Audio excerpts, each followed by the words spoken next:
बच्चों सबसे पहले पेपर हम डिस्कस कर लेते हैं, ठीक है ना। उसके बाद बाकी की चीज़ें देख लेंगे।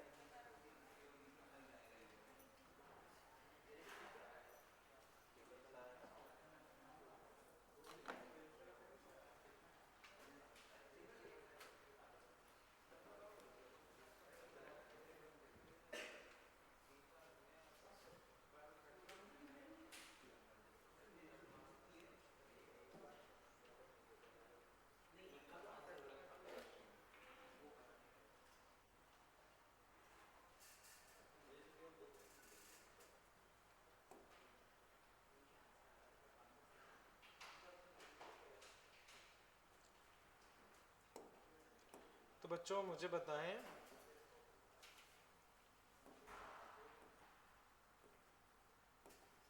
बच्चों देखो स्टार्टिंग से मैं डिस्कस कर रहा हूं बच्चों। फर्स्ट क्वेश्चन, इसमें किसी को डाउट? सेकंड बच्चों देखो बच्चों एक्सेलरेशन ये है, ठीक है। जब एक्सेलरेशन जीरो हो तो वेलोसिटी निकालनी है। तो बच्चों एक्सेलरेशन तुम्हारे पास है F not 1 minus T by T, ठीक है। बच्चों वेलोसिटी एफ नॉट 1 का इंटीग्रेशन टी और टी का इंटीग्रेशन टी स्क्वायर बाई 2।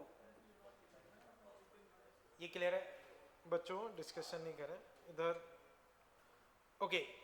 अब बच्चों टाइम जीरो पे वेलोसिटी जीरो है तो कांस्टेंट जीरो हो जाएगा, ठीक है। अब बच्चों एक्सीलरेशन कब जीरो है वो अगर मैं देखता हूं तो इसको जीरो रखो तो t equal to capital T. देखो एक्सीलरेशन ये है, उसका इंटीग्रेशन तो 1 का टी का टी स्क्वायर बाई 2 जीरो किया, तो इस टाइम पे एक्सीलरेशन जीरो है, तो इस टाइम पे वेलोसिटी निकालनी है। तो यहां रखते हैं F not T minus T square two T, ये कट गया, T minus T by two F not T by two, F not T by two, खत्म। बताओ बच्चों कोई दिक्कत इसमें? वेलोसिटी तुम्हारे पास कितनी आ गई? F not T by to, ठीक है नंदिनी? ओके थर्ड में बच्चों कोई डाउट? थर्ड बच्चों ये अच्छा क्वेश्चन है, समझो क्वेश्चन में क्या दिया है वो देखना। बच्चों जैसे कोई ट्रेन 120 की रफ्तार से जा रही है, इसको स्लो डाउन किया, कितना किया? 30 तक, ठीक है। फिर सेम स्पीड से then it run at that speed for some time, finally it accelerate uniformly, फिर इसकी स्पीड बच्चों वही 120 हो गई, ठीक है। If distance cover retardation then it run at the same speed for some time, तो बच्चों कुछ टाइम तक सेम स्पीड से चली और फिर वही स्पीड हो गई, ठीक है।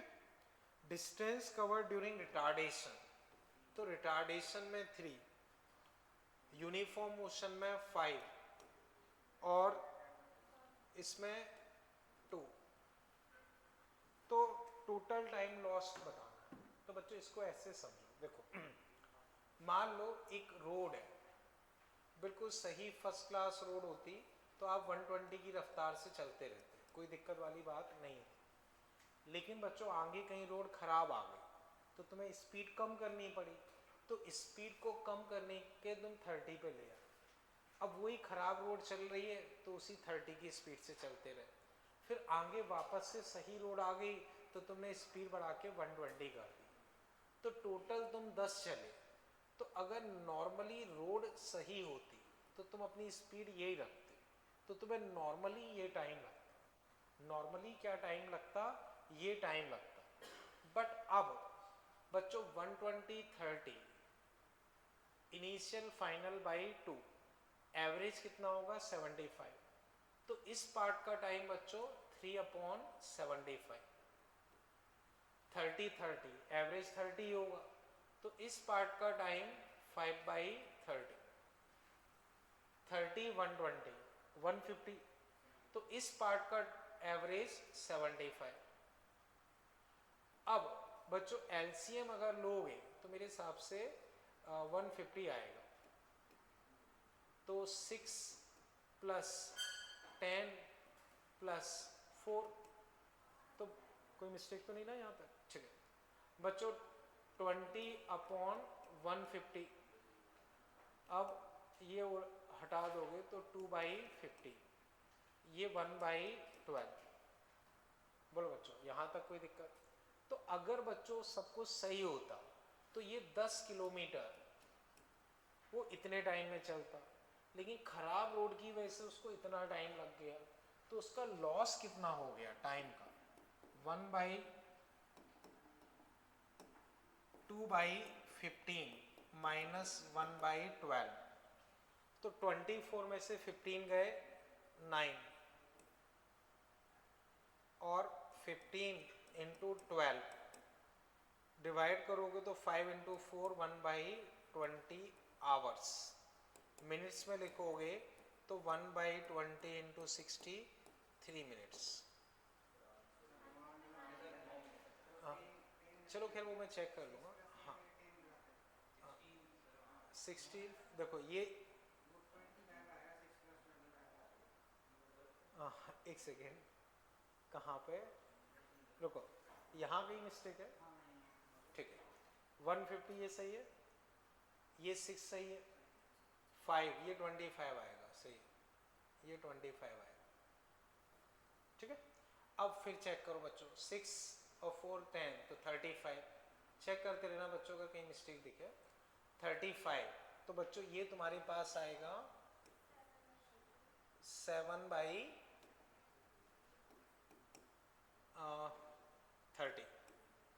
अब इसे फिर सॉल्व करते हैं। 7/30 माइनस 1/12, एलसीएम बच्चों लोगे तो कितना आएगा? 60। ठीक है तो 14 माइनस 3, सही कर रहा हूँ बच्चों? नहीं 5, तो 9/60 आवर्स। मिनट्स में चेंज करोगे तो 9 मिनट्स। 9 मिनट्स मतलब डी आंसर। बच्चों एग्जाम में किसी से ये हो पाया? हाँ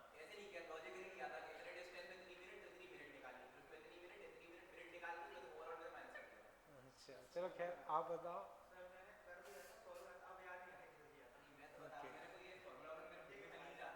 चलो खैर कई बार ठीक है आंसर आ जाते हैं।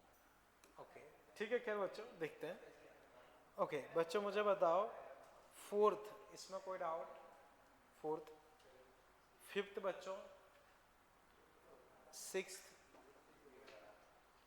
सेवंथ, एट्थ, नाइन्थ, देखो ये जो मैंने एक एरोप्लेन वाला क्वेश्चन डिस्कस किया था ये वही है, इसको यहाँ से यहाँ जाना है और हवा की रफ्तार दी है, देखो एरोप्लेन गो टू, ठीक है, और वापस भी आ रहा है।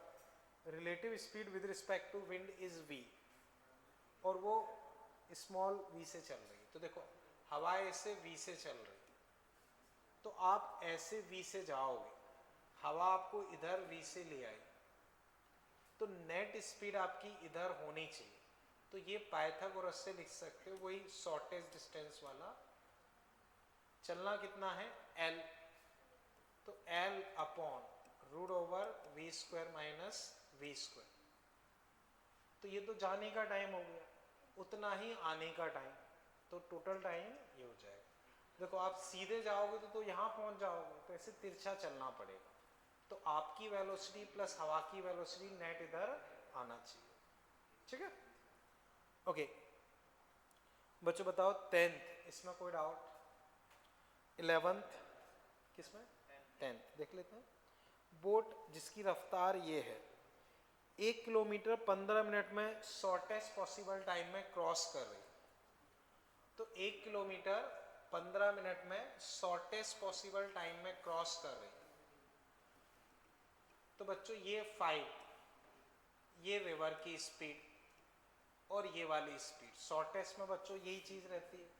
ठीक है पीछे नितिन डिस्कशन नहीं करें। देखो अब बच्चों मुझे बताओ, 1 किलोमीटर 15 मिनट में चल रही है, तो 30 मिनट में कितना चलेगी? 2 किलोमीटर।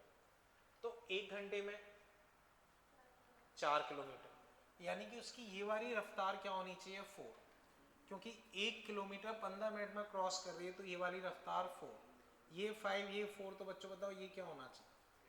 3। खत्म। ये कितना होना चाहिए? 3। तो रिवर की रफ्तार हमसे पूछी है, वो कितनी हो जाएगी? 3।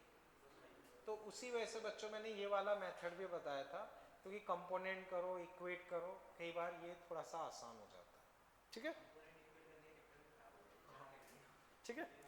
खैर बच्चों, अब मुझे बताओ 11, इसमें कोई डाउट? 11 देखो, speed maximum height half of initial speed, range निकालना। देखो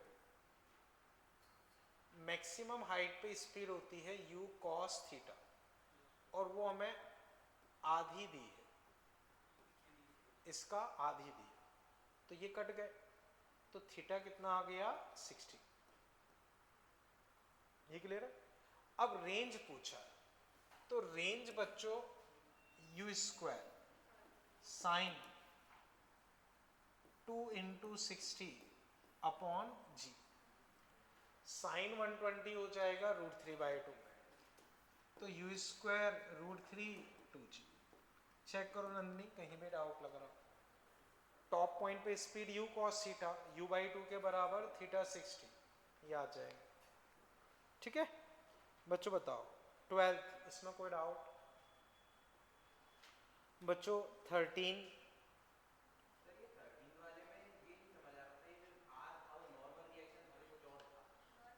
देखो अब वो अंडरस्टूड भी रहता है, जैसे मैंने वैसे तो क्लास में भी बताया था कि n से रिप्रेजेंट करते हैं, या कई बार r से भी करते हैं। लेकिन सही, लेकिन देखो स्मूथ है, स्मूथ सरफेस पे कुछ और होगा ही नहीं। फ्रिक्शन होता तो रिएक्शन फोर्स मान लो, चलो कुछ मान भी लेते, लेकिन स्मूथ सरफेस है तो फ्रिक्शन तो होगा ही नहीं, तो ज़्यादा कुछ ऑप्शन बचेगा ही नहीं, आपके पास सी ऑप्शन आ जाएगा। ये आसान से ही था। खैर 14 बच्चों, इसमें कोई डाउट? 14 देखो, देखना 10 किलो 20 किलो 200 न्यूटन, ठीक है। देखो इसका एक्सीलरेशन दिया है, 10 किलो का एक्सीलरेशन कितना है? 12, तो 10 का अगर इधर एक्सीलरेशन 12 है, तो 120 स्प्रिंग फोर्स होना चाहिए। अब 120 स्प्रिंग फोर्स है, तो इस पे 120 इधर लगेगा, इस पे इधर 200, 200 120 बचा 80, तो एक्सीलरेशन 80/20 यानी कि 4। समझ गए? समझ पाए कि नहीं? ठीक है, नहीं, ठीक है, ओके। अब बच्चों मुझे बताओ 15 नंबर, इसमें कोई डाउट? 15 में डाउट है क्या? देखो समझो, इसे बच्चों मैं हटा देता हूं। 15 बच्चों आप ऐसे समझो, ये m1 बड़ा कौन सा है? इसमें m1 बड़ा है, ठीक है, m2, तो बच्चों ये चलाएगा, ये रोकेगा, तो एक्सीलरेशन बच्चों m1g minus m2g upon m1 plus m2। ये चीज क्लियर है? अब टेंशन लिखना है, तो मान लो इसका एक्सीलरेशन ये रहा, तो m1g माइनस t m1a, बच्चों एक ही जगह ये रखे, थोड़ा एडजस्टमेंट करोगे तो मैं फाइनल आंसर बता रहा हूं, 2m1 m2g upon m1 plus m2 आ जाए। देखो एक्सीलरेशन में तो कोई डाउट नहीं, m1g minus m2g upon m1 plus m2, ठीक है भाई। अब मुझे टेंशन लिखनी है, तो इसकी इक्वेशन लिखता हूँ, m1g माइनस t m1a, एक ही जगह मैंने ये रख दिया, बस खत्म। समझ गए इतना बच्चों? अब जो टेंशन आएगी वही अपना स्प्रिंग बैलेंस की रीडिंग होगी। अब इन्होंने आंसर केजी में पूछा होगा, इन यूनिट ऑफ मास लिखा भी है इन्होंने, तो फिर वो जी हटा देंगे। इन्होंने केजी में रीडिंग पूछी है, तो फिर हम वो जी हटा देंगे, अगर न्यूटन में पूछते तो जी लगा के रखते, ठीक है बच्चों। इसके अलावा ये थोड़ा सा याद रख सकते हो, ये अच्छा बच्चों ये 2 आता है कि नहीं आता है, मुझे आता है ना, ठीक है हाँ आता है शायद, ठीक है ओके बच्चों। ये थोड़ा याद रख सकते हो क्योंकि कई जगह हम यूज कर लेते हैं कि टेंशन, इस चीज को हम बोलते हैं एटवुड मशीन। जैसे ये M1 M2 एटवुड मशीन इसको बोलते हैं। तो अगर एटवुड मशीन के नाम से आता है तो वो ये चीज होती है। तो इस सिचुएशन में टेंशन M1 M2 के टर्म्स में ये आ जाता है, ठीक है ना बच्चों, यहां तक कोई कंफ्यूजन? ओके अब बच्चों मुझे फिर बताओ 16 नंबर, 16 17 17 देखो मैंने आपको एक टॉपिक डिस्कस किया था हैवी रोप, हैवी रोप ये उस पे बेस्ड है। जैसे uniform rope of length L resting frictionless, ठीक है, what tension at a distance L from end जहां पर फोर्स लगा रहा है, ठीक है। तो बच्चों समझना ये चीज है T M, तो बच्चों एक्सीलरेशन क्या हो गया T बाई M या F बाई M, इसमें तो कोई दिक्कत नहीं। अब बच्चों यहां टेंशन निकालनी है तो T मान लेते हैं, ये L है तो ये L माइनस L, तो इसका मास लिखते हैं या इसका FVD बनाते हैं T, तो जो भी इसका मास M1 मान लेता हूं तो T सिंपली क्या हो जाएगा M1A। अब M1 कैसे लिखोगे M बाई L, ये तो यूनिट लेंथ का मास हो गया, इनटू इसकी length L minus L into acceleration वो क्या है F बाई M। तो ये अपने पास आएगा, देखो T इक्वल टू M1 है, M1 ये हो गया, एक्सीलरेशन ये हो गया। चेक करो अगर डाउट लग रहा हो फिर पूछ लो, ठीक है बच्चों। 18th बच्चों इसमें कोई डाउट? 18 देख लेते हैं बच्चों। याद करो जब मैंने ब्रेकिंग ऑफ स्ट्रिंग करके बताया था उस पे बेस्ड है। A man slide down a light rope whose breaking strength is eta times his weight।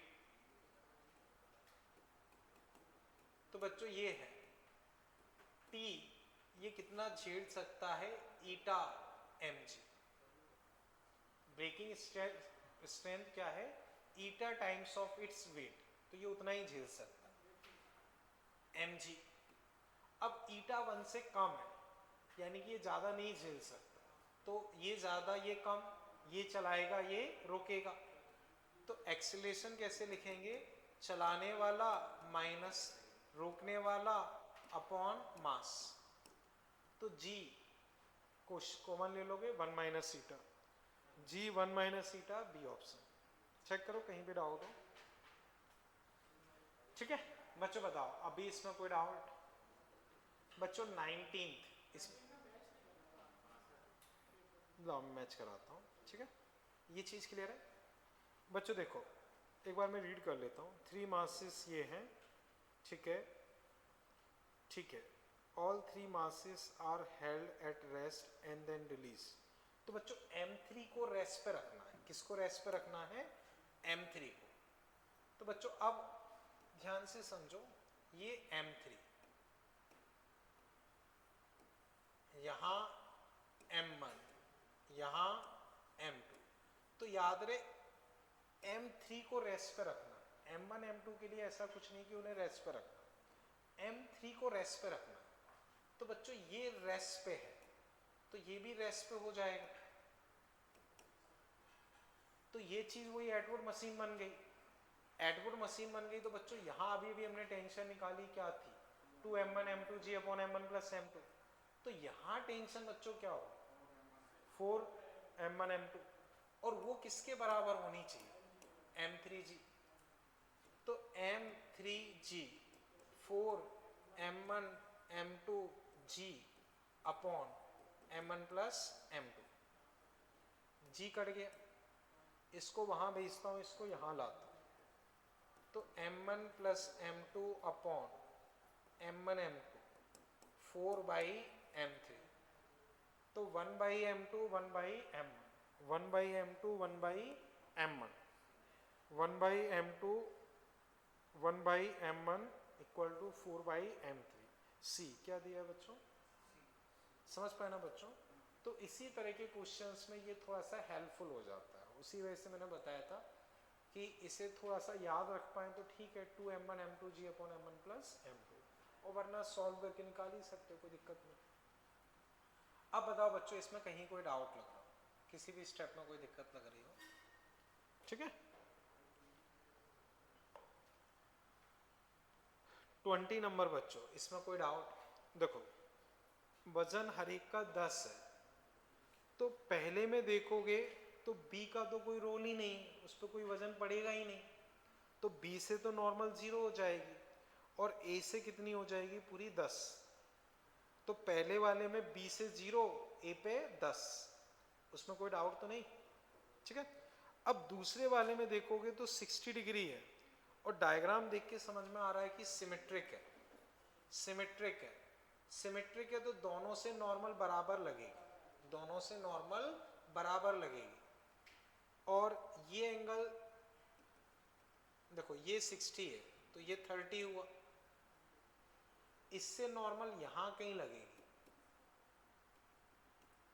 तो 30 90 60, तो फिर ये 30, तो बच्चों इधर cos 30 √3/2, sin 30 n/2, उससे भी n/2, तो n/2 plus n/2 n, n किसके बराबर है, mg यानी कि 10, तो बच्चों n कितना हो गया इसमें भी 10, तो दोनों से नॉर्मल 10 10, दोनों से नॉर्मल 10 10। अब एक बार इतने के बेसिस पे आंसर निकालते हैं, देखो a से 10 b से 0 हर एक केस में, ये तो गलत है, a से 10 b से 0, अच्छा केस 1 बोला है इन्होंने, a से 10 b से 0, ये तो सही है, फिर a से 10 b से 0 इन केस सेकेंड, वो गलत है, a से 20 वो सॉल्व ही करना पड़ेगा, खैर करते हैं, ये चीज क्लियर है, ठीक है। अब लास्ट वाला देखते हैं, लास्ट वाला बच्चों अगर मैं देखूं तो ये 60 है, तो यहां से n1 बोल दिया, 60 90 30 60, तो n1/2 n1 √3/2, और यहां से मान लो बच्चों n2, तो बच्चों ऐसे मूव नहीं कर रहा, तो n1 √3/2 किसके बराबर होना चाहिए, 10, तो n1 यहां से आ जाएगा 20/√3, कोई डाउट, ऐसे मूव नहीं कर रहा, तो बच्चों n1/2 n2, इसको इससे रखो तो ये कितना आ जाएगा 10/√3 n2। अब चेक करते हैं, तो बच्चों बी ऑप्शन तो गलत है, ए सही है, ए से 20, ए से 20, n1 से कितना आ रहा है 20/√3, गलत है, बी से 10/√3 वो सही है, बट सी वाला गलत हो गया, फर्स्ट पार्ट गलत है, और वो बच्चों गलत ही है, तो एक ही आंसर मैच कर रहा है ए, एक ही आंसर मैच कर रहा है ए। बच्चों फिर देखो इस साइड 21, इसमें कोई डाउट, 22 22 देखते हैं, a ball drop from the top होना चाहिए, ये टीओ लिख दिया, top of a 100 metre high tower on a planet in last half second before hitting the ground, it cover distance of 19 meter, acceleration due to gravity near the surface on planet, ठीक है। सोचते हैं बच्चों, यहां तक clear है, इसको बच्चों हटा देता हूं फिर, ठीक है, हटा दो इसे। देखो बच्चों, देखो 100 मीटर से गिराया, तो इनिशियल रफ्तार 0, इनिशियल रफ्तार 0, अब ठीक है, एक्सीलरेशन नहीं पता, लास्ट हाफ सेकेंड की डिस्टेंस दी, लास्ट हाफ सेकेंड की डिस्टेंस है 90, ठीक है, तो लास्ट हाफ सेकेंड में वो चल रहा है 90, तो मान लो बच्चों टोटल टाइम एक काम करता हूँ, n प्लस 0.5 मान लेता हूँ, n प्लस 0.5 मान लेता हूँ। तो n सेकेंड में बच्चों ये कितना चलेगा 81 और इधर 90, n सेकेंड में कितना चलेगा 81। अब इस प्लैनेट पे एक्सीलरेशन में p मान लेता हूँ और नीचे प्लस।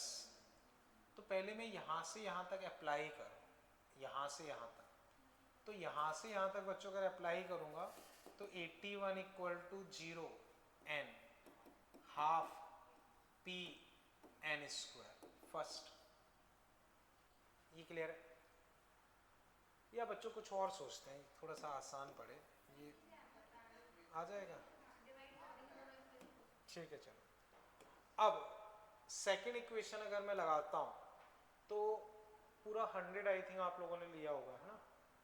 ठीक है, तो 100 equal to 0 n plus 0.5 half p n plus 0.5 का स्क्वायर। हाँ सही है बच्चों, ज़्यादा कैलकुलेशन नहीं हो जाएगा। सेकेंड डिवाइडेड बाई फर्स्ट, तो 100 बाई 81, हाफ p चले गए, n प्लस 0.5 का square upon n square, under root लेता हूँ, 10 by 9, n plus 0.5 n, 10 n, 9 n, 4.5, तो n आ गया 4.5, n 4.5 आ गया। अब इसको बच्चों मान लो इसमें रख दो या किसी भी एक में रख दो। मान लो बच्चों 81, दूसरी इक्वेशन कहाँ लिखी थी? ये रही ना, हाँ इसमें रखते हैं 100 हाफ p, 5 का स्क्वायर 25, तो 200 बाई 25 8 आना चाहिए। चेक करो बच्चों कहीं डाउट हो तो। बच्चों टोटल टाइम हमने n प्लस 0.5 मान लिया, तो n सेकेंड में चलेगा 81, n प्लस 0.5 में चलेगा अपने 100, दोनों को डिवाइड करके n निकाल लिया, n निकाल लिया, फिर n की वैल्यू इसमें रख दी तो आंसर आ गया। देखो बच्चों कहीं कोई दिक्कत हो? ठीक है बच्चों 23rd, इसमें कोई डाउट? 24 देखो इसको स्क्वायर कर दो तो v स्क्वायर कितना आ गया 5000 प्लस 2x, ठीक है ना? 24 है क्या वो? हाँ 24, ठीक है। अब इसको डिफ्रेंशिएट करो तो 2v dv बाई dx, ये 0 ये 24, इसको डिवाइड कर दो तो 12, v dv by dx he acceleration होता है 12। 23 में डाउट है वो बताता हूँ, ये चीज क्लियर है ना? ठीक है ना? ओके अब 23 बच्चों, two spherical ball having equal masses, radius ये है, thrown upward along the same vertical line at interval of 3 second 35, ठीक है। देखो एक को 35 से फेंका, 3 सेकेंड के बाद इसकी रफ्तार हो जाएगी 5, क्योंकि हर एक सेकेंड में 10 कम होती है, तो 3 सेकेंड में ये कितना हो जाएगी 5। अब 35 और 5 एवरेज कितना हो गया 20, 35 प्लस 5 बाई 2 20, 3 सेकेंड है, कितना चलेगा 60। अब फिर देखते हैं, देन सेम एक और 35 से फेंक दी तो इसकी रफ्तार हो गई 5 मीटर पर सेकेंड, इसकी 35, ठीक है। अब कब कोलाइड करेंगी वो बताना है। तो देखो 35 5 सेम डायरेक्शन में रिलेटिव कम होता है, तो रिलेटिव हो गया 30, चलना है 60, तो 60 बाई 30 2 सेकेंड। तो अब इन्होंने टाइम पूछा है या वो देख लेते हैं। अच्छा हाइट पूछा है, हाँ वो तो खैर बताता हूँ, वो चीज़ मैं बताता हूँ, पहले इसे समझो। हाँ कोई नहीं मैं वापस बताता हूँ। एक को ये पहली बॉल को 35 से फेंका, 3 सेकेंड पे इसकी रफ्तार 5 हो जाएगी और 3 सेकेंड में ये किस हाइट पे पहुंच जाएगी 20 इंटू 3 60। अब हमने दूसरी बॉल 35 से फेंकी, तब इसकी रफ्तार 5 है, तो रिलेटिव कितना हो गया 30, तो टाइम कितना होगा 60/30 यानी कि 2 सेकेंड। यानी कि इसके फेंकने के 2 सेकेंड बाद वो टकराएंगे, तो इसकी जो हाइट होगी वो पहले निकाल दो। तो इसकी हाइट 35 × 2 हाफ -10 2 स्क्वायर, तो 70 और -20 50 मीटर।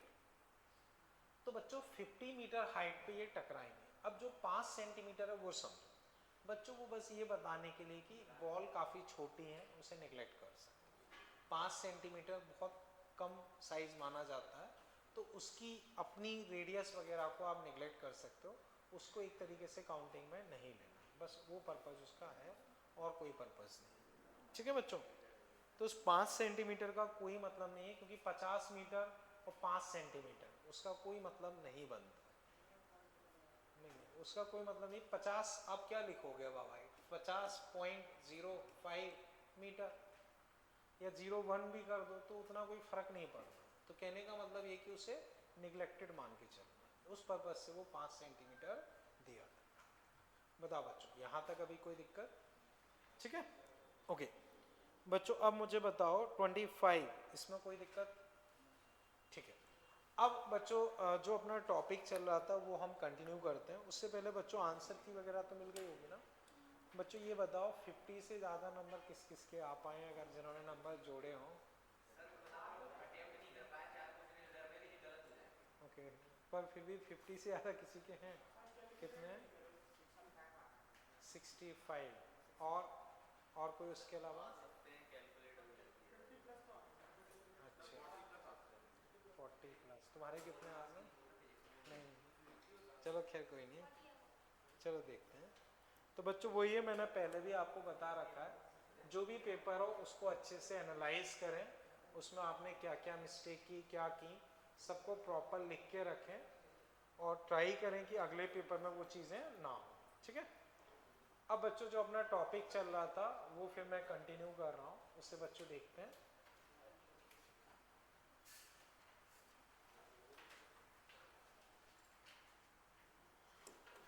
ठीक है, तो बच्चों देखते हैं। बच्चों जैसे मान लो ये लेफ्ट, ये लेफ्ट, ये लेंथ बच्चों L, हाइट की जरूरत नहीं है तो हाइट चलो हटा देता हूँ, ये चलो बना रखेगा। ठीक है, लेफ्ट ये L, ये बच्चों मान लो A एक्सेलरेशन से ऊपर जा रही है, एक्सेलरेशन A से ऊपर जा रही है बच्चों, यहाँ से इस ब्लॉक को छोड़ दिया, तो बच्चों एक डायग्राम ड्रॉ कर लो, फिर मैं क्वेश्चन लिखवाता हूँ।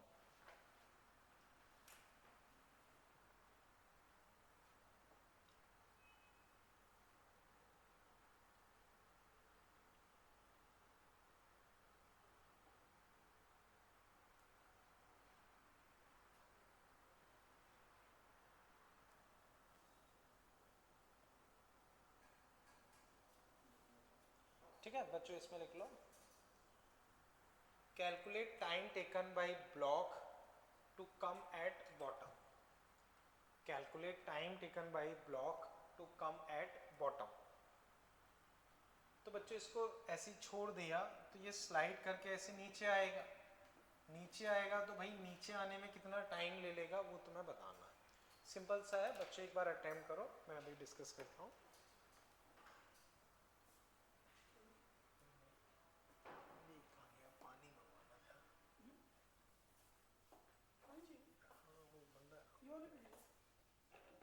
इसको ले जाऊँ मैं?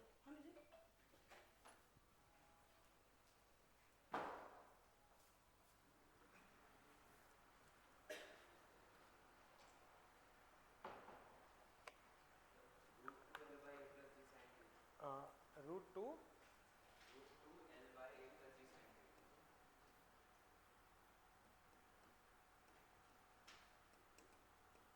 ये ठीक लग रहा है मुझे, ठीक है।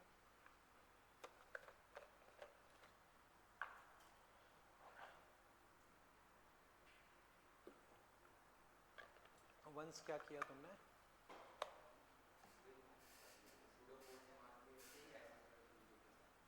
सही है बच्चों, कुछ है नहीं, सिंपल सा ही है। नॉर्मली बच्चों बताओ यहाँ एक्सेलरेशन क्या होता है?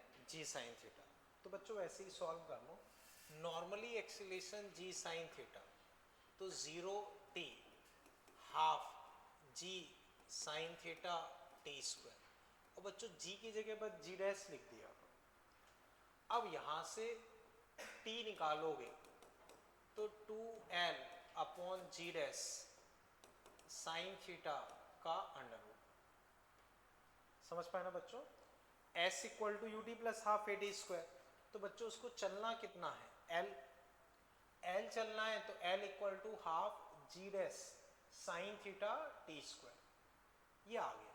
अब बच्चों ऊपर एक्सीलरेटेड है, ऊपर एक्सीलरेटेड है तो मैंने आपको बताया था आप g प्लस से लिख दोगे। क्या लिख दोगे? g प्लस से। तो बस जी डैश की जगह बच्चों बाद में आप क्या लिख दो? g प्लस से। खत्म।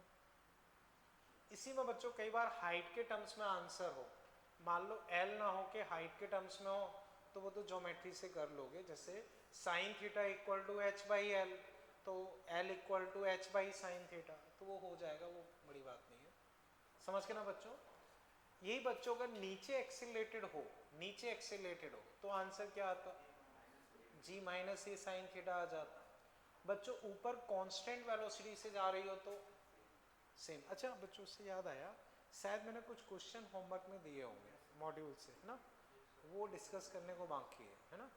तो बच्चों कर लिए ना, तो वो पहले डिस्कस कर लें हम, ठीक है ना। मॉड्यूल वाले क्वेश्चंस कर लें, ठीक है। इसे कर लो, फिर हम मॉड्यूल वाला क्वेश्चन कर लेते हैं, ठीक। इसमें कोई डाउट तो नहीं ना बच्चों? ठीक है।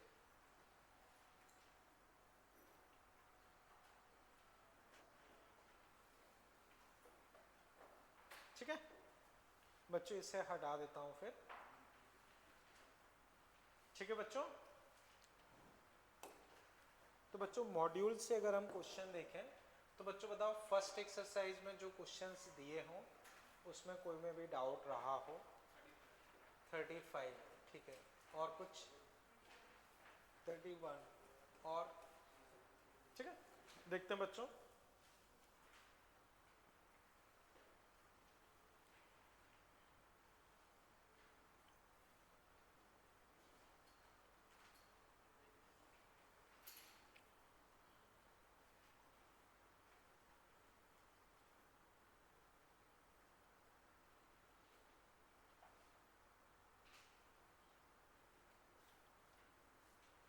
बच्चों 35 और 31। 31, body standing on A weighing machine, उसका वेट 200 है, जंप करती है और उसका वजन 400 आ जाता है। तो बच्चों समझो, जंप जब हम करते हैं तो एक्चुअल में जमीन को दबाते हैं, जमीन को दबाते हैं, तो जमीन को दबाने की वजह से अपना वजन बढ़ जाएगा। तो जमीन को जब दबाएंगे तो वजन बढ़ जाएगा। तो बच्चों एक तरीके से ये बंदा है, उसका वजन 400 आ गया, तो वजन का मतलब होता है नॉर्मल रिएक्शन। तो नॉर्मल रिएक्शन 400 आ गई, उसका अपना खुद का वजन पहले कितना था? 200। एक्सीलरेशन बताना है तो ऑब्वियस सी बात है, ये ज्यादा ये कम, ये चलाएगा ये रोकेगा। बच्चों वजन 200 है, मतलब मास 20 रहा होगा, तो चलाने वाला माइनस रोकने वाला अपॉन मास। तो बच्चों डायरेक्ट लिख देता हूँ 200 बाई 20 मतलब 10 आंसर। 400 minus 200, 200, 200 by 20 10। समझ पाए ना बच्चों? चेक करो जिसको भी डाउट था इसमें, ठीक है ना। ओके अब बच्चों वो मतलब 9.8 ले लेना जी अगर वो लोगे, क्योंकि ऑप्शंस काफ़ी दूर दूर हैं तो हमें कुछ उतना सोचने की ज़रूरत नहीं है, ठीक है। पास ऑप्शन होते तो हम और सोचते। अब 34 बच्चों, 35 sorry. If tension in cable supporting an elevator is equal to weight of elevator.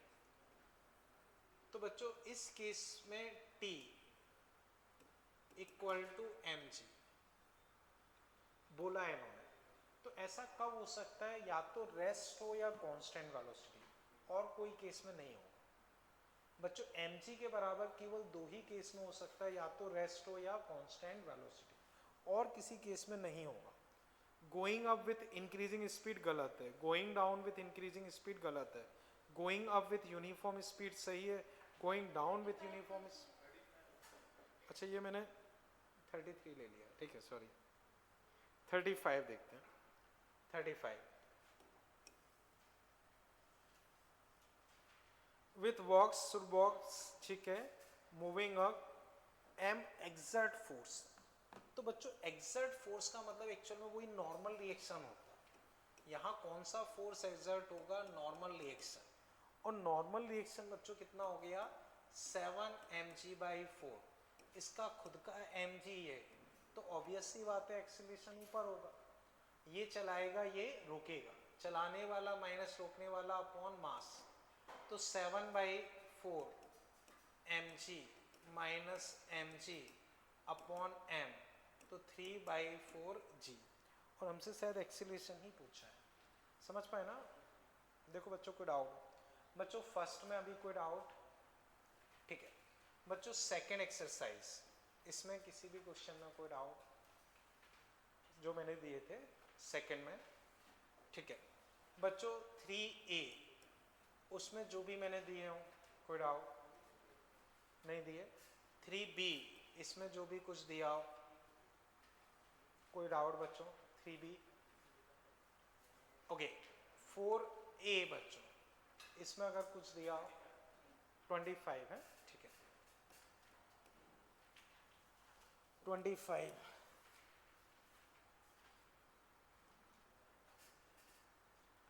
ठीक है बच्चों, a person standing on spring balance inside stationary lift 60 kilo, weight of person if lift descend with uniform acceleration.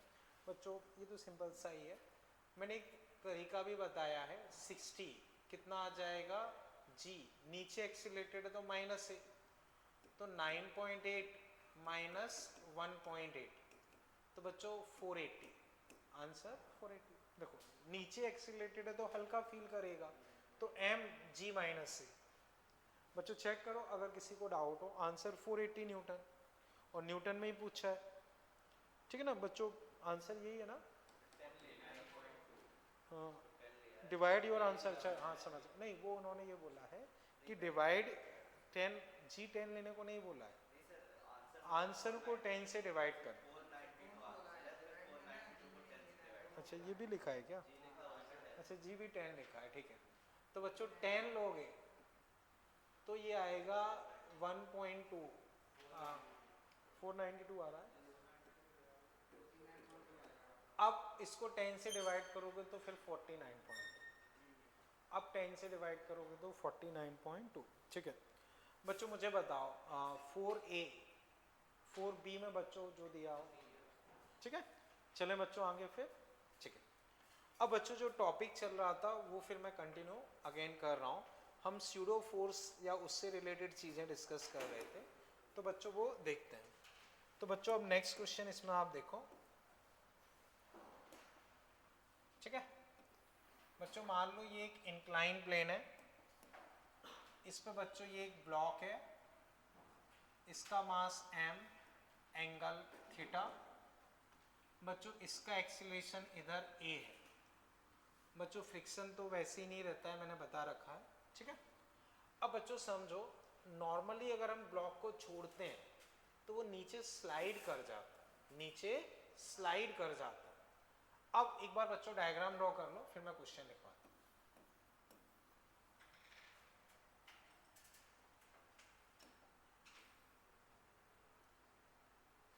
इसको बच्चों कई बार veg बोल देते हैं, incline plane बोल देते हैं, ठीक। तो बच्चों अब इसमें आप लिख लो, find acceleration of wedge, find acceleration of wedge so that block remain at rest, so that block remain at rest with respect to incline, with respect to wedge.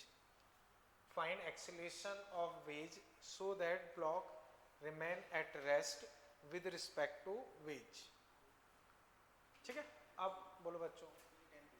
तो बच्चों ये काफ़ी स्टैंडर्ड क्वेश्चन है, आपने स्यूडो फोर्स से किया है, कैसे किया है? एक बार इसको ग्राउंड से और ट्राई करो, ग्राउंड से सॉल्व करने का और ट्राई करो। अगर स्यूडो फोर्स से कर लिया तो ग्राउंड से करने का और कर लो।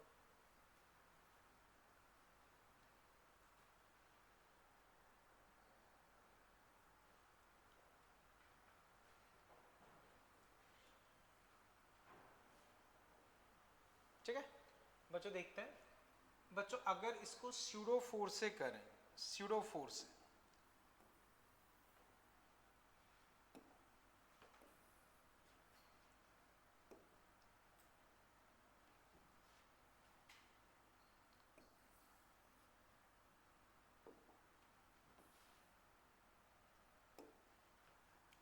तो बच्चों मैं पहले स्यूडो फोर्स से कर, तो बच्चों हमें रटा हुआ होता है कि इधर इधर बच्चों लगता है mg साइन थीटा, इधर नॉर्मल, इधर mg कॉस थीटा। अब बच्चों ये आगे एक्सीलरेट कर रहा है तो इस पे स्यूडो फोर्स बच्चों इधर लगेगा, कितना लगेगा? Mass into acceleration. ये थीटा तो ये थीटा, तो बच्चों इधर ma cos theta, ma sine theta. बोलो बच्चों, इसमें कोई डाउट? अब बच्चों अगर ये रेस्ट पे है तो ये इसके बराबर होना चाहिए, ये इसके बराबर होना चाहिए, तो हम बोल देंगे mg sine theta ma cos theta, तो a equal to g tan theta. एक बार बच्चों पूरा चेक करो, कहीं कोई दिक्कत लग रही हो बताओ। ग्राउंड में हो पाया? कैसे किया? एक सेकंड, कंपोनेंट कैसे लिए?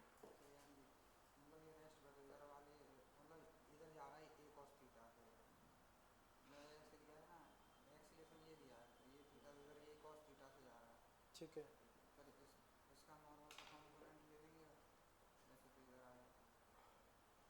हो जाएगा, हो जाएगा, पर कॉम्प्लिकेटेड हो जाएगा, पर ये काफ़ी कॉम्प्लिकेटेड हो जाएगा। इसीलिए मैंने एक लाइन आपको बताई थी कि जब भी हम एक्सिस लें वो इस तरह से लो कि एक एक्सिस कहाँ हो, एक्सेलरेशन की डायरेक्शन में। तो खैर मैं बताता हूँ, उससे भी हो जाएगा पर काफ़ी कॉम्प्लिकेटेड हो जाएगा। खैर बच्चों बताओ, एक बार इस मेथड को चेक करो। नितिन कोई डाउट इसमें? ठीक है, सिद्धार्थ क्लियर है? स्यूडो फोर्स देखो, हम इसको मैं लिख देता हूँ, with respect to wedge solve कर रहे हैं, विद रिस्पेक्ट टू वेज। इसका मतलब ये होता है कि वेज पे आपने एक कैमरा फिट कर दिया और उस कैमरे की रिकॉर्डिंग देख रहे हो, तो वेज पे कैमरा फिट है, यानी कि रेफरेंस फ्रेम क्या हो गया? वेज। अब वेज आगे एक्सीलरेटेड है, आगे एक्सीलरेटेड है, तो मैंने बताया था स्यूडो फोर्स कहाँ लोगे? आगे एक्सीलरेशन है तो स्यूडो फोर्स पीछे। ऑब्जेक्ट का मास और रेफरेंस फ्रेम का एक्सीलरेशन, ये क्लियर है बच्चों? एक तरीका स्यूडो फोर्स, इसमें कोई डाउट? अब दूसरा बच्चों मैं ग्राउंड से डिस्कस कर रहा हूं, ग्राउंड से। तो ग्राउंड से बच्चों अगर देखोगे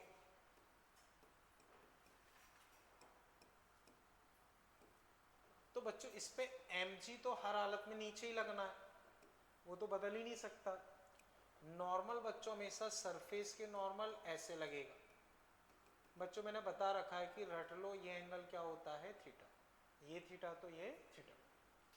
अब बच्चों ये इसके रिलेटिव रेस्ट पे है, मतलब इस पे फिसल नहीं रहा, तो एक तरीके से इससे चिपका हुआ मान लो,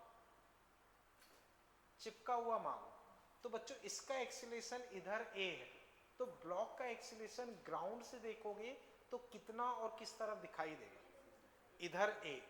तो बेटर बच्चों अब ये होगा कि हम एक एक्सिस इधर लें, एक एक्सिस बच्चों इस साइड लें और ऐसे रिजॉल्व करें।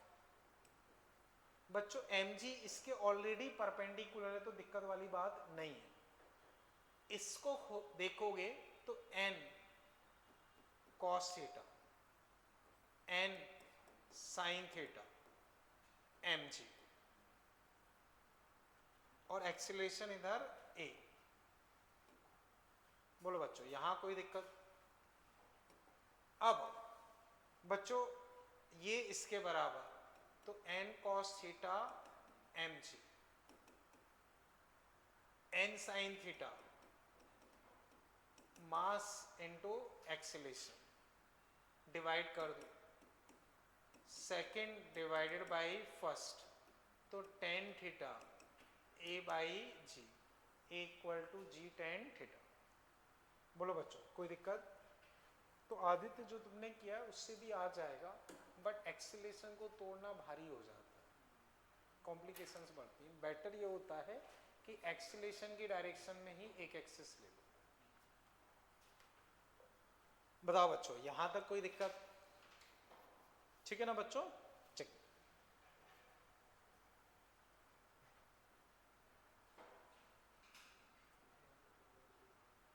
बच्चों दोनों मेथड क्लियर है ना? तो बच्चों मैंने पहले भी बताया, क्वेश्चन सॉल्व करना अपने ऊपर होता है कि हम ग्राउंड फ्रेम में सॉल्व करना चाह रहे हैं कि स्यूडो फोर्स से। आंसर पे कभी कोई फर्क नहीं पड़ेगा अगर आप सही सॉल्व कर रहे हो। ठीक है, इसी में बच्चों फिर सेकंड लिख लो आप।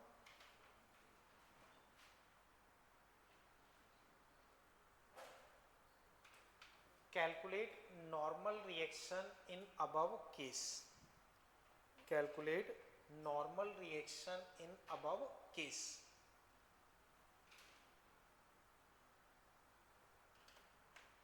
बोलो बच्चों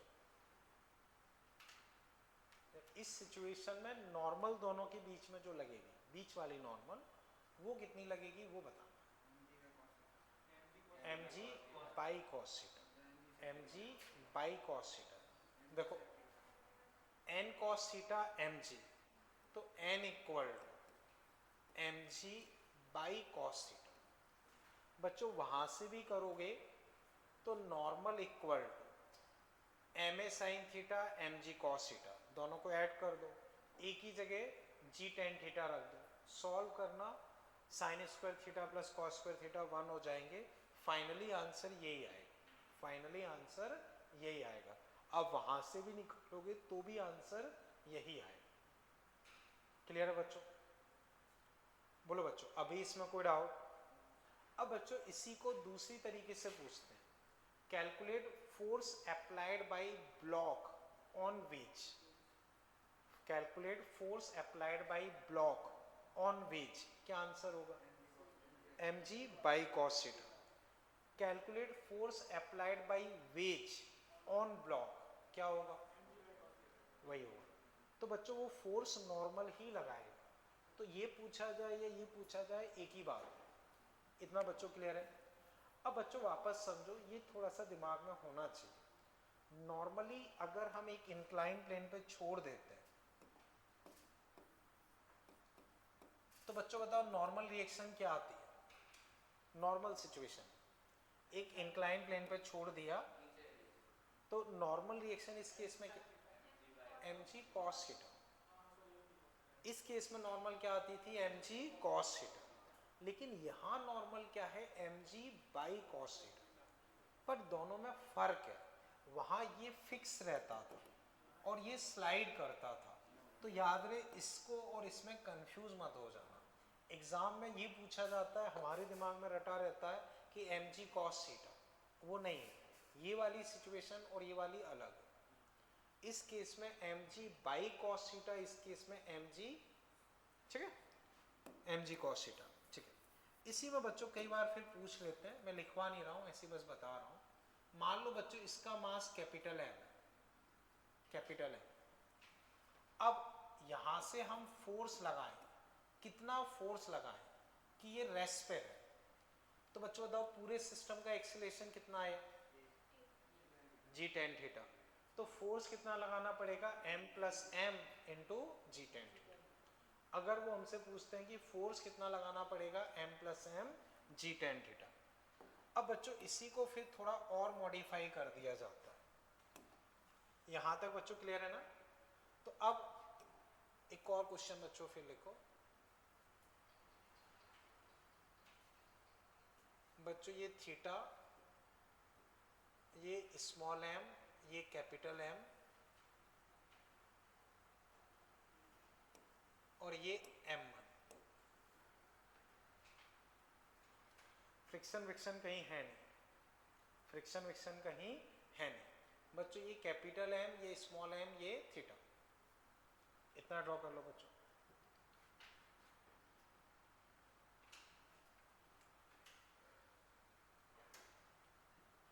ठीक है, अब इसमें बच्चों लिख लो find M1 if block is at rest with respect to which।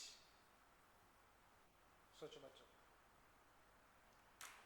find M1 if block is at rest with respect to which।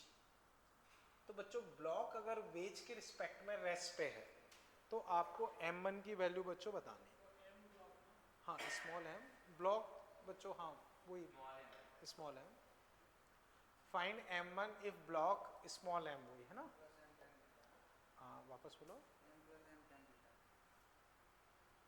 m plus M tan theta.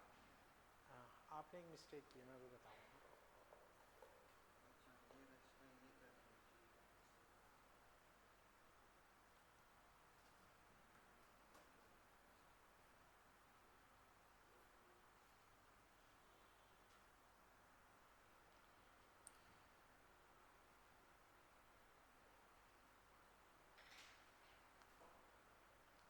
Nandini ठीक हो?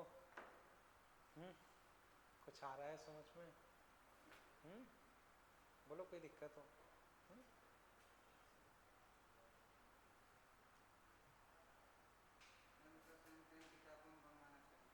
ऐसा कुछ आया बच्चों, देखो मैं डिस्कस कर रहा हूँ।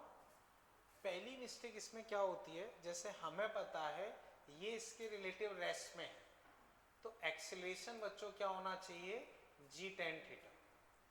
तो बच्चों यहाँ फोर्स क्या लगना चाहिए, m प्लस एम इंटू जी टेन थीटा। तो हम क्या करते हैं, m1g को कर देते हैं m प्लस एम इंटू जी टेन थीटा, जो कि बच्चों गलत है। एक मिस्टेक बच्चों हम ये करते हैं कि m1g को किसके बराबर कर देंगे, जो यहाँ फोर्स लगेगा, लेकिन ये गलत होगा। क्योंकि अब इस केस में बच्चों क्या हो जाता है समझना, देखो यहाँ फोर्स आपने ये लिया, ये, और नीचे फोर्स वही m1g, तो ये दोनों बराबर हो जाएंगे तो ये रेस्ट पे रह जाएगा, तो ये चीज गलत है बच्चों। यहाँ टेंशन इस F के बराबर होनी चाहिए। बच्चे क्या करते हैं, इस फोर्स को इस m1g के बराबर कर देते हैं, जो कि गलत है, क्योंकि ये रुका हुआ थोड़ी, अगर ये रुका हुआ होता तो m1g t के बराबर होती। ये खुद भी तो मूव करेगा, ये खुद भी मूव करेगा किससे, जी टेन थीटा से। तो बच्चों टेंशन F के बराबर होनी चाहिए। तो अब बच्चों इसकी इक्वेशन अगर मैं लिखता हूं, अब अगर मैं इसकी इक्वेशन लिखता हूं तो वो बच्चों अपने पास क्या आएगी, इसकी equation m1g minus T m1a। तो बच्चों m1g minus T m1a, t बच्चों अपने पास क्या है, t के लिए ये ले सकते, t के लिए ये ले सकते। तो t के लिए बच्चों अगर इसे लोगे तो वो तुम्हारे पास कितना आ जाएगा, t के लिए अगर इसे लेते हो, या बच्चों और भी एक अच्छा तरीका बताता हूँ, इसे भी छोड़ो बच्चों, ये चीज समझ गए ना कि एक्सीलरेशन जी टेन थीटा होगा, कोई दिक्कत? अब बच्चों पूरे को एक सिस्टम मान लो, तो चलाने वाला फोर्स क्या है, m1g, रोकने वाला पीछे कुछ है नहीं, पूरे को अगर सिस्टम मान लो, upon total mass m1 plus capital M plus m, और एक्सीलरेशन क्या होना चाहिए, जी टेन थीटा। जी यहाँ से कट गए, जी यहाँ से कट गए, वहाँ भेज दो। तो m1 equal to m1 plus m plus m tan theta. अब बच्चों इसको सॉल्व करोगे तो टेन थीटा वाला उधर ले जाओ, तो m1 1 minus tan theta, m plus m tan theta. तो फाइनली आंसर बच्चों जो तुम्हारे पास आएगा m plus m tan theta upon 1 minus tan theta, ये बच्चों आंसर आएगा। हालांकि उससे भी कर सकते हो जो अभी बता रहा था, m1g माइनस टी m1a, सारे मेथड से हैं, गलत कुछ नहीं है।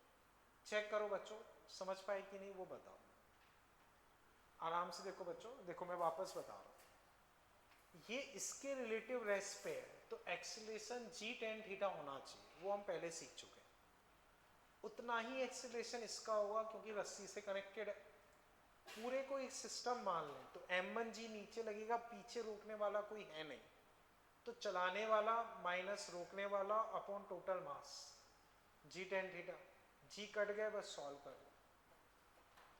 बताओ बच्चों अभी इसमें कोई तकलीफ हो? ठीक है बच्चों,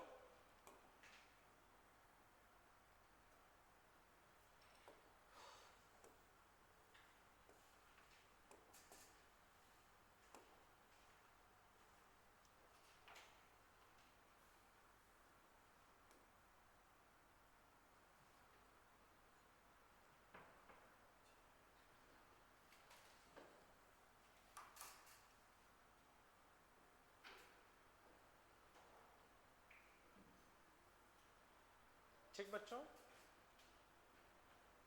बच्चों इसे हटा देता हूँ, फिर कर लिया, कर लो।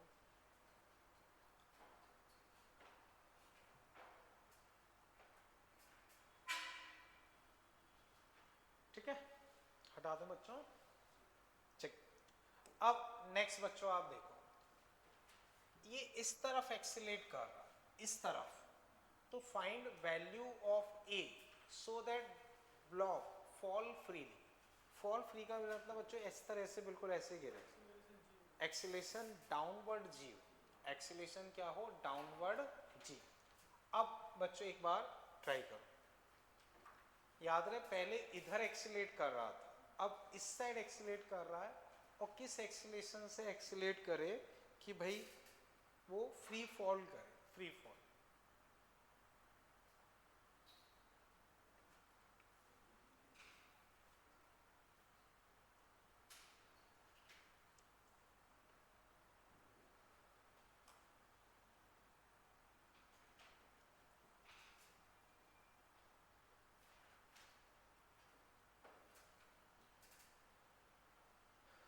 तो बच्चों जो भी अपना नेक्स्ट टेस्ट होगा उसमें वही है कि स्टार्टिंग टू एंड पूरा ही आएगा, जितना अपना हो जाएगा।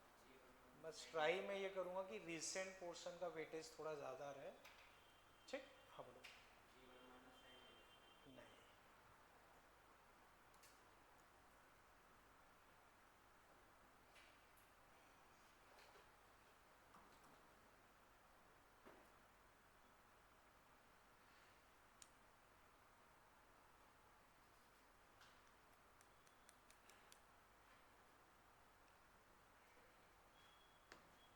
बच्चों इसमें कोई अपना आंसर करेक्शन वगैरह नहीं है ना, किसी में भी नहीं है ना? हाँ देखो, थोड़ा मैं एक हिंट देता हूँ बच्चों, इसको ग्राउंड फ्रेम में मत करो, इसको सीरो फोर्स ही करो। अगर ग्राउंड फ्रेम में कर रहे हो तो मत करो। दूसरा चीज़ बच्चों, अगर ये फ्री फॉल कर रहा है तो फ्री फॉल करने का मतलब होता है किसी के कांटेक्ट में नहीं, कांटेक्ट में नहीं है तो तुम क्या कर दोगे, नॉर्मल जीरो कर दोगे। क्या रहा है? नहीं बच्चों, पहली चीज स्यूडो फोर्स से ही करो। दूसरी चीज बच्चों, अगर ये फ्री फॉल कर रहा है इसका मतलब किसी से भी कांटेक्ट में नहीं होगा, तो नॉर्मल रिएक्शन जीरो करो, उससे आ जाएगा। ठीक है, ग्राउंड फ्रेम में मत करो, ग्राउंड फ्रेम में थोड़ा सा ये अलग हो जाएगा, वो मैं बाद में बताता हूँ अभी। स्यूडो फोर्स से ही करो इसे।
पाया बच्चों? चलो बच्चों फिर मैं डिस्कस करता हूँ। देखो बच्चों, नॉर्मली यहाँ mg साइन थीटा तो लगता ही है, mg कॉस थीटा लगेगा ही नॉर्मल बच्चों ऐसे। अब बच्चों ये इधर एक्सीलेट कर रहा है, तो बच्चों तुम स्यूडो फोर्स इस साइड लो, ये थीटा, तो बच्चों ये थीटा, तो बच्चों इधर एंगल टच है, तो इधर ma cos theta ma sin theta. तो बच्चों अब समझो ये दोनों किसके बराबर होने चाहिए? इसके। उसमें भी बच्चों नॉर्मल अपना क्या होना चाहिए? 0। यानी कि बच्चों हम बोल सकते हैं mg cos theta ma sin theta, तो इक्वल टू हो जाएगा g cot थीटा। तो बच्चों पिछले वाले केस में आंसर क्या था? g tan theta. यहाँ आंसर क्या है? g cot theta. तो बच्चों जब वो रेस्ट पे रहेगा तब आंसर अपना है g tan थीटा, और जब वो फ्री फॉल करेगा तो आंसर अपने पास क्या है? g cot theta. क्लियर है बच्चों? ओके, अब एक बार इस मेथड को देख लो, फिर हम बाद में कुछ और सोचेंगे, पर पहले इसे देख लो। इसमें कहीं दिक्कत लग रही है तो वो बताओ, कहीं कोई दिक्कत लग रही हो आराम से पूछ लो, क्योंकि वो फ्री फॉल कर रहा है तो किसी के कांटेक्ट में नहीं है, कांटेक्ट में नहीं है तो नॉर्मल रिएक्शन 0। अब बच्चों ग्राउंड फ्रेम में इसको कैसे किया जाएगा? तो बच्चों को एक तरीके से लॉजिक रहेगा, लॉजिक कैसे रहेगा वो मैं समझाता हूँ, बट पहले इस चीज को समझ गए ना बच्चों? अब बच्चों इसको ऐसे इमेजिन करो कि ये मैंने फ्री फॉल करवाया और ये ऐसे स्लाइड करके जा रहा है, तो बच्चों अगर ये फ्री फॉल कर रहा है तो ग्राउंड से बताओ इसका एक्सीलेशन कहाँ होगा? ग्राउंड फ्रेम में एक्सीलेशन कहाँ दिखाई देगा? नीचे। कितना दिखाई देगा? g। तो बच्चों अब इसका एक्सीलेशन नीचे g है, तो इसको इस तरह से स्लाइड करना होगा कि ये अपने आप गिरता चला जाए और ये हटता चला जाए। जैसे बच्चों आप ये समझो, अभी ये पेन मोबाइल के जस्ट सामने है, तो ये गिरता जाएगा, हमेशा मोबाइल के सामने ही रहेगा, और जैसे जैसे ये गिरेगा वैसे वैसे ये हटता चला जाए। जैसे ये मान लो अभी इस सिचुएशन में, तो ये इस तरह से हटेगा कि हमेशा नीचे ऐसे रहे। सिचुएशन समझ पाए? अब उस सिचुएशन को बच्चों अगर मैं सॉल्व करना चाहूँ तो कैसे सॉल्व होगा वो समझते हैं। जैसे बच्चों मान लो, या इसी तरह का बना देता हूँ, ये सिचुएशन है बच्चों, इसका एक्सीलेशन नीचे g, इसका एक्सीलेशन नीचे g, ठीक है, इसका एक्सीलेशन नीचे g। उतने टाइम में बच्चों देखो समझना, एक और डायग्राम बनाता हूँ, कहाँ गया ये रहा, या इसी को कॉपी पेस्ट कर लेता हूँ।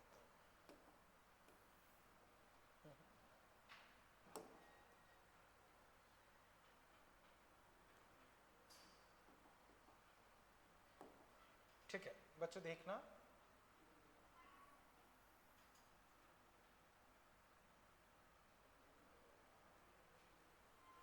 चलो एक काम कर रहा हूँ, ये कर लिया ना, इसमें कोई दिक्कत तो नहीं? ठीक है, इसे बच्चों एक बार मैं हटा कर लिया ना सबने? ठीक है, अब यहाँ समझो एक ये रहा,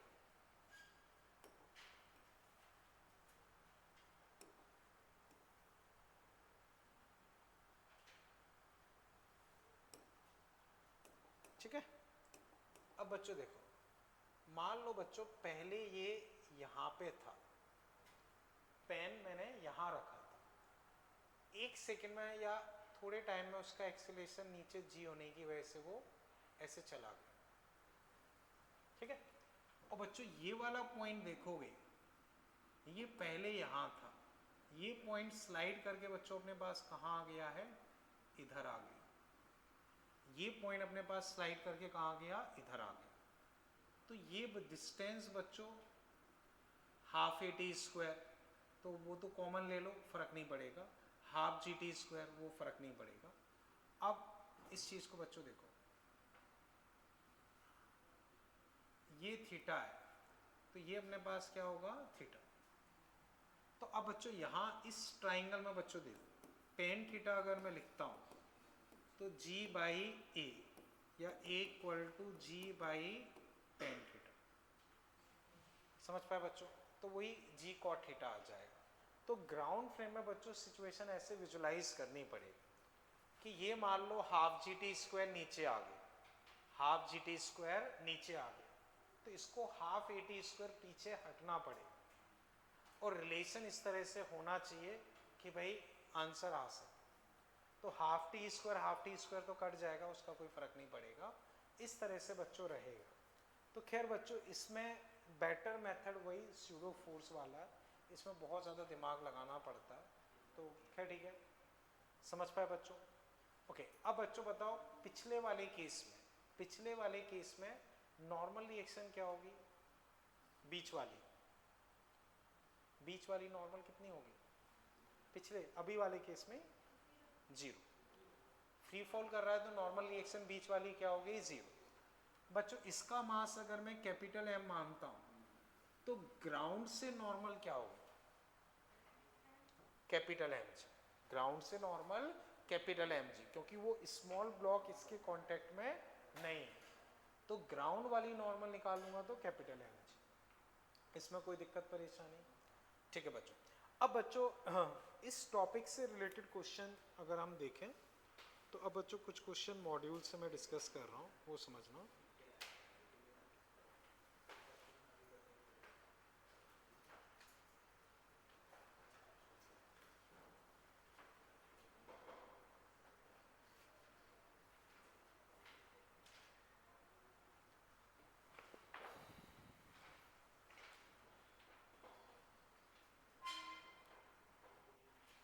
बच्चों जैसे इसमें अब आप देखें पेज 224 क्वेश्चन 4, पेज 224 क्वेश्चन 4।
ठीक है बच्चों, कर लो एक बार, फिर मैं डिस्कस करता हूँ।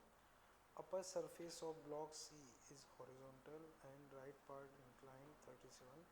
मास दोनों के बच्चों सेम है 1.4 एंड m2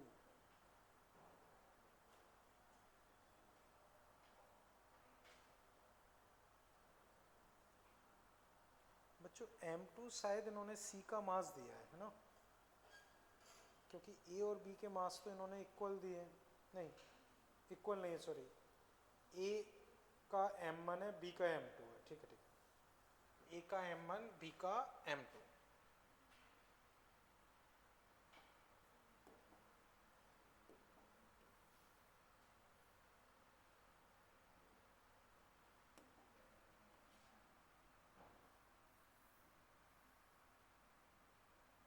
जैसे ये 37,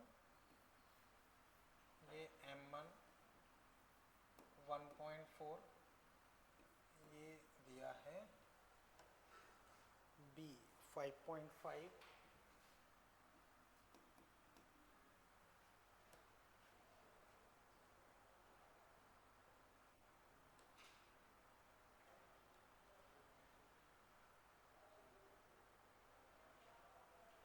बच्चों इसका एक्सीलरेशन बताना है जिससे कि ये रेस्ट पे बने रहे।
जैसे बच्चों अभी जो हमने क्वेश्चन किए थे वही थोड़ा सा कंसेप्ट वही यूज होगा, कंसेप्ट बेसिकली वही रहेगा।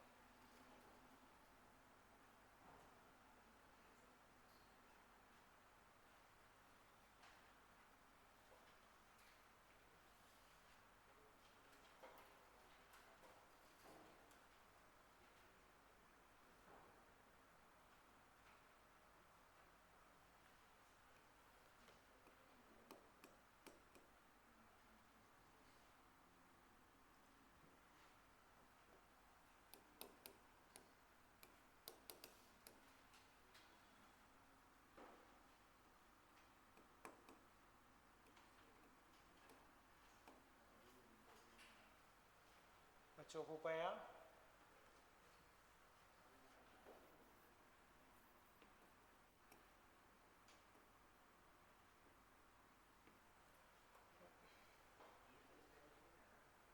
हाँ एक्सेलेरेशन इधर है, बताता हूँ। स्यूडो फोर्स, हाँ चलो बच्चों मैं डिस्कस करता हूँ फिर। हैं देखो बच्चों, इस ब्लॉक पे अगर मैं स्यूडो फोर्स देखूं तो मास इनटू एक्सीलरेशन इतना हो गया। इस ब्लॉक पे स्यूडो फोर्स बच्चों ये हो गया। इस पे बच्चों mg sin थीटा तो यहाँ लगना ही लगना है, उसका तो कुछ है नहीं, वो तो पक्का लगेगा ही लगेगा। अब बच्चों स्यूडो फोर्स इस पे ऐसे ma लगेगा तो इधर कंपोनेंट क्या आएगा, ma cos थीटा, तो 1.4a cos थीटा। बच्चों बताओ यहां तक कोई दिक्कत? ठीक है। अब बच्चों ये वाला इसको इधर खींचना चाह रहा है, ये दोनों पीछे खींचना चाह रहे हैं, टेंशन इंटरनल है उससे मतलब नहीं है, तो पीछे वाले फोर्सेस आगे वाले फोर्सेस के बराबर, रेस्ट पे रखना है तो ये वाले फोर्सेस इन दोनों के बराबर। तो ये वाला 5.5a, ये वाला 1.4a cos 37 4/5 equal to 1.4 into 10 sine 37 3/5। बच्चों 2 6 14 इंटू 6 छः को 24 84 8.4। ठीक है, चेक कर देना अगर कोई मिस्टेक करो। 56 5.6, 5.6 को अगर मैं 5 से डिवाइड करता हूँ 1.12a 5.5 है बच्चों, 6.62a 8.4। तो a बच्चों यहां से आ गया 8.4 6.62 बच्चों 840। अब डिवाइड करो बच्चों, 4 से डिवाइड होगा, 2 से तो हो ही रहा है, तो 420। अच्छा इन्होंने कहीं 9.8 नहीं लिया हो जी, ये भी दिक्कत हो सकती है, कुछ दिया नहीं है ना, जी G10 दिया है, ठीक हो ठीक है। तो ए बच्चों आया 420/331। अब x हमें चाहिए 11a/2, x हमें चाहिए 11a/2, तो 11 से ये डिवाइड हो रहा है, 11×3=33, वो भी डिवाइड नहीं हो रहा। आंसर क्या दिया बच्चों उन्होंने, मतलब प्रॉपर आंसर आ रहा है ना, प्रॉपर आंसर आ रहा है, और अपना ये प्रॉपर तो नहीं आ पाएगा। हाँ ओके कोई नहीं, हम वापस चेक करते हैं। देखो इनके हिसाब से तो 7 आ रहा है, तो एक बार बच्चों वापस से देखते हैं। देखो डेटा मैंने सही लिया है कि नहीं, एक बार देखता हूँ। ए वापस देखते हैं, upper surface 37, mass of A and B 1.4, 5.5, neglecting friction, the acceleration 11a with which block C should move right। नहीं वही मैं कर रहा हूँ, जैसे x हो गया 11a/2, तो a में 11/2 का मल्टीप्लाई करने पे x आना चाहिए, लेकिन ये इससे कट नहीं पा रहा है, ये शायद कट रहे होंगे, है ना। देखते हैं, एक काम करता हूँ, कैलकुलेटर यूज करता हूँ सबसे better.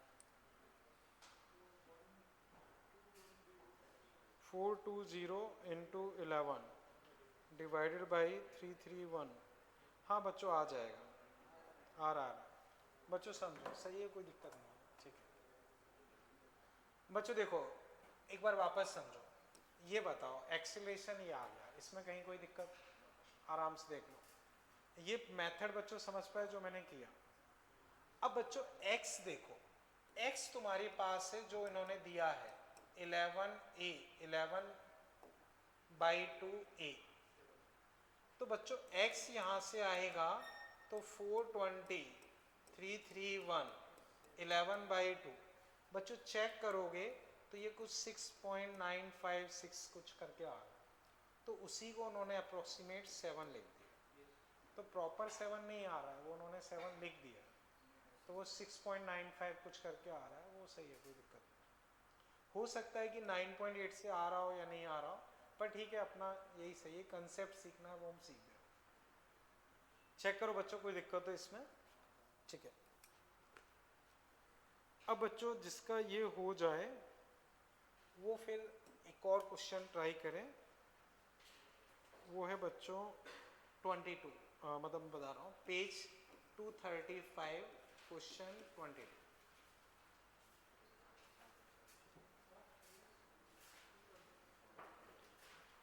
Page 235 question 22।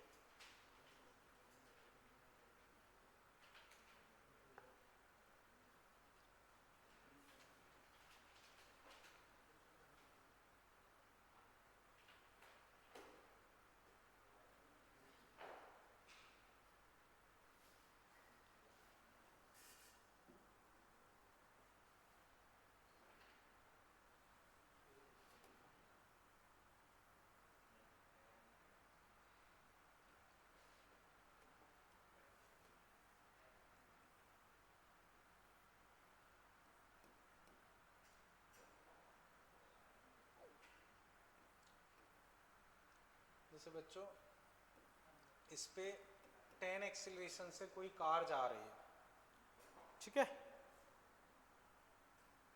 The angle in degree which the string make with vertical, तो बच्चों वर्टिकल होता है ये,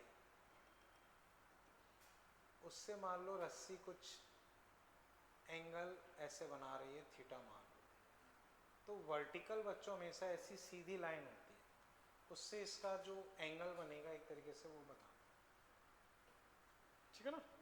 A car moving on inclined plane at 30 degree to the horizontal with acceleration 10 parallel to plane upward, ऊपर की तरफ ऐसे move कर रही है। Bob is suspended by string from roof, ठीक। अब एंगल निकालना है वर्टिकल से, ठीक, सोचो बच्चों।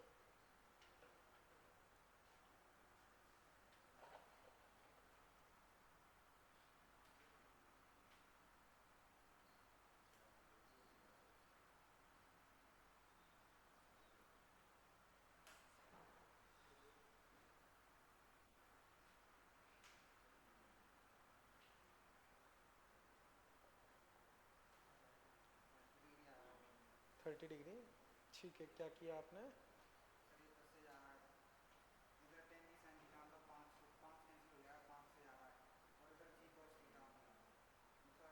ठीक है ठीक है ठीक, ओके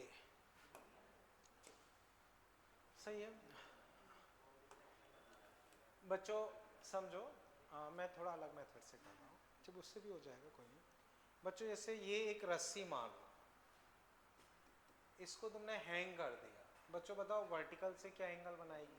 0। ये बच्चों अगर हम इसको इधर एक्सीलेट करें तो इस पे mg इधर लगेगा, स्यूडो फोर्स इधर लगेगा, तो इनका नेट इधर आएगा, तो नेट के अपोजिट ऐसे रस्सी हो जाएगी। तो बच्चों रस्सी अपने आप ही ऐसे मुड़ के नेट फोर्स के इस तरफ हो जाएगी। इधर एक्सीलेट करेगा तो कुल मिला के नेट फोर्स के तरफ हो जाएगी।